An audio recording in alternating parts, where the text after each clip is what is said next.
Start recording. Hey guys, Bobby Thompson back with another video, and in this video we're going to talk about trolling the masses, something NASA's been doing since 1958. So without further ado, let's jump right into it. And we're going to start with cosmological trolling, right? This is something they love to do. And we have a planet called Uranus. I think that's trolling altogether. You can call it Uranus, whatever you want, but Uranus reeks. It really stinks. It smells like farts and urine. If you didn't know that, it's confirmed by Mark Hofstadter, a planetary scientist at NASA, and they want to probe Uranus as well. They want to probe it. Hopefully, before 2040 they'll get to probe that. And this is an article from space.com. I leave links when I can. And if you didn't know it, both on Neptune and Uranus, it rains down diamonds, right? So you might have heard Lucy in the Sky with diamonds, little double entendre there. But yeah, diamonds. There's just space is littered with diamonds. And I made this little. It rains down diamonds on Saturn and Jupiter, but yeah, it rains down diamonds on Saturn and Jupiter as well. Feel free to Google it. There's entire planets made out of diamonds. One of them's worth like 29 nonillion. It's an inconceivable number. This is Jupiter's moon, Io, basically a gumball. Looks real to me. I don't know how anyone could doubt that. And if you doubt it, just look up Jupiter's moon Io and you'll know that it's real. And this is Saturn. Saturn has a hexagon at the top. This is a cloud formation, just a natural cloud formation, because these clouds swirl and just make a hexagon, right? And there's nothing, paganistic about this. Just the fact that, Saturn is the sixth planet from the sun, and it's, has a hexagon at the top, and that's just all a coincidence. And it's real because it looks so fake. And this is Pluto. Pluto, the planet, was discovered in 1930, the same year that Pluto the dog was featured by Disney. And this may look like Pluto the dog here, but it's absolutely not. That is just a coincidence. But there, you can see it for yourself. That is just a coincidence. This is Jupiter, and feel free to look around, see if you see anything. This is not one of those, paint things they do on tabletops at all. This is not done that way. But this is not a dolphin. It looks like a dolphin, but it's absolutely not a dolphin, because that would make no sense at all. And this is from NASA's Mars Reconnaissance Orbiter, and they discovered this. I guess this is like a mountain with a divot in it or whatever, and this isn't a teddy bear. It looks like a teddy bear, but it's not. It's just a coincidence. And take all the time you need looking at the Earth here. See if you see anything that looks out of the ordinary to you, because this is a blue marble. This is the Blue Marble 2015. This is an official NASA. It comes from NASA Discover satellite, right? And if you flip it over, it has an S, an E, and an X. Now you can see the line there for the E right there. There's three lines, and you have an S and you have an X, right? Because that's perfectly natural patterns to have sticks as patterns, and E's and X's. There's nothing weird about that at all. Just like the sun smiling at us, it's totally normal. This comes from NASA's Solar Dynamics Observatory. That's not a troll at all. The sun was just happy that day. This comes from the James Webb telescope. And this is I'm guessing a star. It has to be a star, and this appears to be a galaxy. And the galaxy is just scooching out of the way for the star, right? It's continuing to, I guess, have its rotation, but it's just rotating bent, right? And this is right there where that came from. There's the URL. If you want to look at it, you can just type SMACS023, and this image will come up, because this doesn't look like the floor of a disco rink at all. And they like to do phallic trolling. So this is right out of their Apollo mission flight plan, and it's not a herniated testicle here. This is not an engorged, you know, thingamabobber. And this little, you know, yeah, this is not, none of this is what you think it is, right? This is clearly a engorged flight path with a herniated orbit. And they love this. They're very proud of this. This way of showing this. This is in one of their books. The book you can buy it on Amazon. It's called Apollo Expeditions to the Moon, the NASA History 50th Anniversary Edition hardcover. And yeah, that's right on the inside of it. Many people. This is someone who had it obviously signed by all the astronauts, and I'm sure they all got a giggle out of that. And this is from JP. You can see the URL there, robotics, jplnasa.gov. You can just type that in, or you can just type in like penis picture Mars. Right. This is going to come up because supposedly the rover went and made a testicle here and a testicle there and drove up, you know, the length of a shaft and then spun a little thing there and then took off. And it was just a malfunction, right? And they like to do ritual trolling, right? This is some, I don't know what this would mean. You know, it's just something they picked up that they do that's coincidental, and it's not paganistic in nature in any way. It's just a thing they like to do.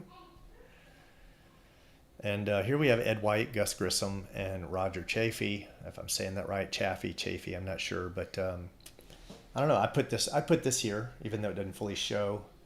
You know, I don't know if they're praying to this. I don't know what this symbolizes. I don't know. I think it's trolling. They like to troll in the truth, right? If you're not familiar with astronaut Mae Jemison, she was an actress on Star Trek, right? And then she became an astronaut because that makes total sense, right? Just like Jack Black's mom being a writing code for NASA. It always happens, right? Like they're just astronauts and actors. They have things in common. I don't know what they are, what they would have in common, but apparently there's qualities that are, you know, in that mix there. Yeah, Dr. Mae Jemison, the one-time Star Trek actress who beat William Shatner to space. What are the odds? And the Apollo 6 crew have a moon on the Hollywood Walk of Fame with you know, all their names on it. Neil, you know, this is the Hollywood Mark of Fame. I don't know why they would have that. It's not trolling at all. Here you have a photo of Eugene Cernan, Thomas P. Stafford, and John W. Young. And it says, I mean, what you're seeing here is from the, if you've heard I'm going to call it a parable, I might be wrong there, but speak no evil, see no evil, hear no evil. And they're not the only ones to do it. This is like almost a ritualistic thing, right? No, hear no evil, see no evil, speak no evil. But why would you say that? Because that means something, right? That in the West, the world, in the Western world, the phrase is often used to refer to those who deal with impropriety by turning a blind eye. That is what it means. That's what hear no evil, see no evil, speak no evil means. It means you cover your eyes, you don't see it, right? You don't hear it. So yeah, why would they be doing that? This is a favorite of mine, IQ trolling. IQ trolling, because this is right from the official NASA website. I'm gonna give you the link to it in just a second on the next page. If anyone that doubts the authenticity of this astronaut has his boots on backwards, right? I mean, this is there's no ifs, ands, or buts about it. They're backwards, right? They go on a right way. There's a right way and a wrong way, and his boots are backwards. Who are we hiring that can't put on their boots correctly, right? Well, this was astronaut Rex Walheim, right? And this is the link to you can just type this in right there. Type in those letters and numbers and it'll come up to this image. And I could do an entire video on Don Pettit alone. This man can't say COVID. He can't say it. He can't pronounce the word. Listen to this. This is after some time, right? Don Pettit here from NASA. I'm at home due to the COVID-19 virus. Home due to the COVID-19 COVID-19 virus, due to the COVID-19. The man can't say COVID, right? This is, if you haven't figured it out yet, that this is not the brightest guy, he's not the brightest bulb, right? He's not the sharpest tool in the shed, however you want to say it. If you can't put 6 letters together and pronounce it, I'm not sure you should be designing space stations, which is something he claims to do. He claims to be an engineer on the space station, right? Virus. That's our best, guys. Pettit here. The best of the best. From Why is NASA. this thing not moving on? Don Pettit here. And here he is playing the didgeridoo. Look at him. This is representatives of our country, not just our country, of our earth, right? This is what they're doing. This guy's cut up a t-shirt and he's playing a didgeridoo. Look, I've got no words.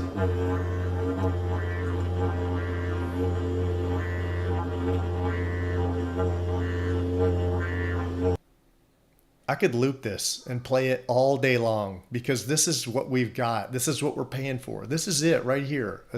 A sweaty, grungy dude with his shirt cut off and is showing his chest playing a didgeridoo, right?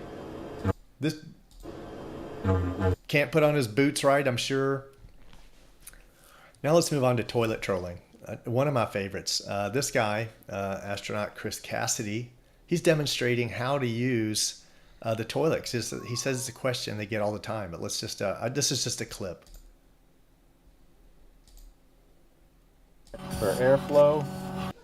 Yeah, there's one toilet on the ISS. They all use it, all the people up there. And it's probably used 20 times a day, right? Diarrhea, there's fecal matter on the walls. There's urine that's floated around and everything, but it's okay. Just touch it. Just touch it with your hand. Check. You're going to lick it a little bit while you're at it. It's no big deal. You hear the fan noise. Just touch it. Yeah, because that's where you pee, right? And now we have astronaut Samantha Ristoforetti. Let's watch this video real quick. This is where everyone sits their butt, right? All the astronauts, all day, every day, with their diarrhea, sometimes I'm sure they get upset in stomachs in space. That's where their butt sits on that, right? You know, some of these guys aren't in the best shape, a little sweaty, you know. But just touch it all, you know, just like rub your finger around it. Look, like, and this is where we sit. And I'm just going to rub my fingers around this. It's just a toilet. Like, I don't know about you guys, but I go into, you know, truck stops and do that all the time. I touch the toilet all around. And this is where all the, you know, the fecal matter goes, just right in there, and just touch the edge of it. And here's another astronaut. This is Chris Cassidy. Yeah, another Chris Cassidy. And he's showing, because this is where you sit your butt, and that's where the poop goes all around in there. You just touch in there, and you just touch all that, right? The poop gets sucked in these little holes, right? Well, not actually, you couldn't. That's another thing. This is for fumes. That's for defumigation, right? Like the thought process is that this vacuum here pulls away the fumes. But you just touch it all, right? All these, you just put your finger on it and wipe it all around. That's how you know they don't use any of this. And if they were here's another thing. See, that's a sealed bag, which if you watch this video, you'd go on to see, which tells you there can be no suction, because he shows putting a new bag in it and he pushes his hand down in it. So if you defecate, gravity can't make it drop. You just got, if you have diarrhea, it's just like floating around here. Yeah, the whole thing's laughable.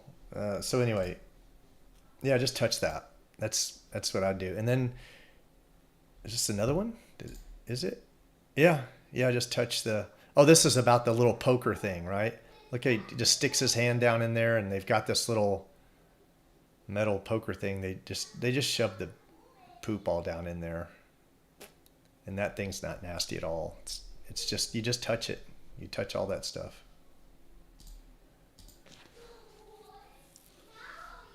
And this is, we're going to watch this whole one, because this is the Soyuz. Watch how, this is a toilet demonstration on the Soyuz.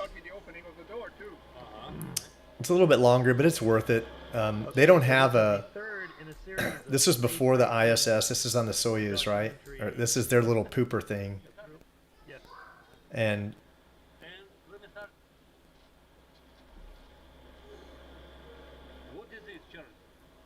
this is where they urinate and defecate at, right? So just watch how they touch everything. Everyone, this is their crew only uses this several times a day. But this is where everyone pees at, right? And you just take it off and you just touch all around here. You just touch it all. It's okay. And the funny thing is here, where's the poop go? Because that thing's too small, right? I don't know about you guys. You can't think that it sucks. Like the suction can't bring it through there. It's like too small of a tube. So if you do poop in there, you got a big old number one floating around in there, and maybe it gets stuck. The whole thing's hilarious, right? And then they're like, watch here, watch the suction go, and they both you just touch it like it's no big deal. They all touch it. Let's all touch it. I'll touch it some. You touch it some too. Yep, I'll touch it. You touch it. See?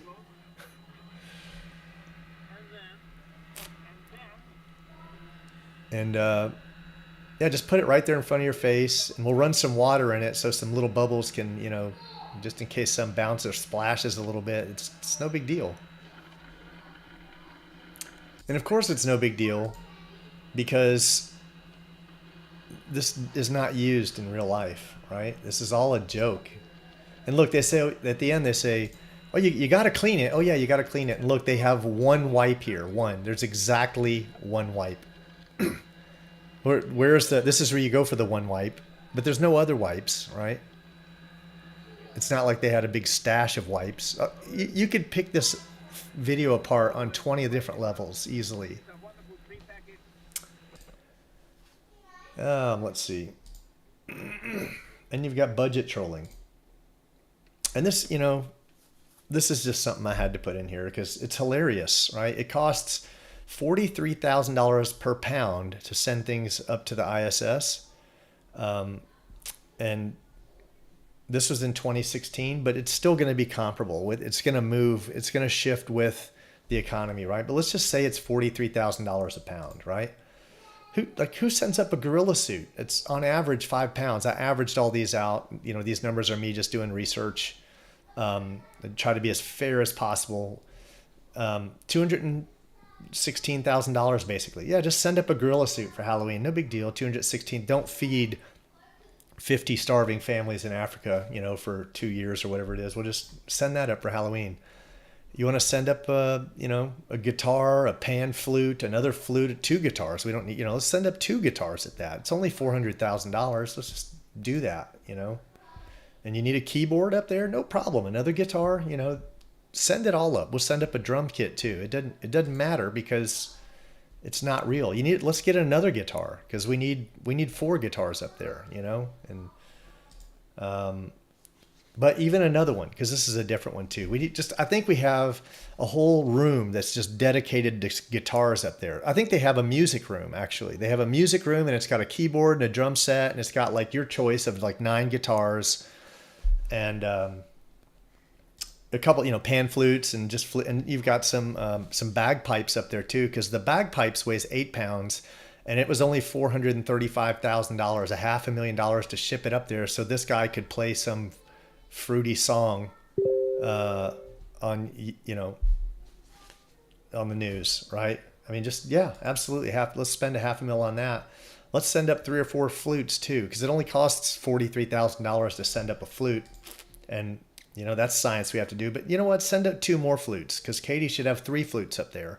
I think she should have a flute for every day of the week. Really, she should have different colored flutes: black ones, silver ones, gold ones. I think she should have a blue one too, possibly a red one. I don't know.